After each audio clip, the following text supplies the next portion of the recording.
Brevity is the sign of wisdom. Brachylogos Sophia's Semeion. In a world overflowing with noise, the wise speak less and say more. They do not waste words. They do not shout to be heard. They do not dress truth in complicated sentences. They speak clearly, calmly, directly, because true wisdom needs no decoration. It stands strong on its own. The loudest person in the room is rarely the wisest. The longest speech is not always the most powerful, and the most complicated message is not always the most meaningful.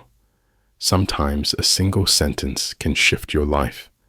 A single phrase can pierce your heart. A few simple words can echo for centuries. Think of the greatest lessons you have learned.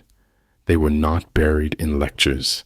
They were often spoken in silence or wrapped in a quiet phrase that never left you. Why?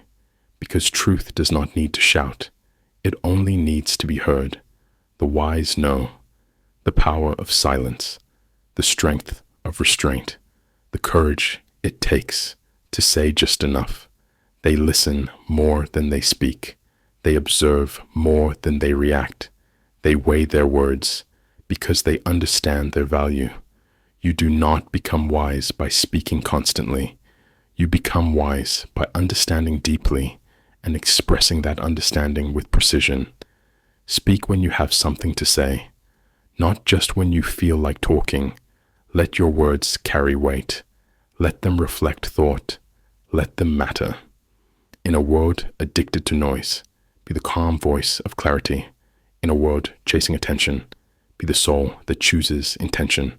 You do not need to say much to say something great.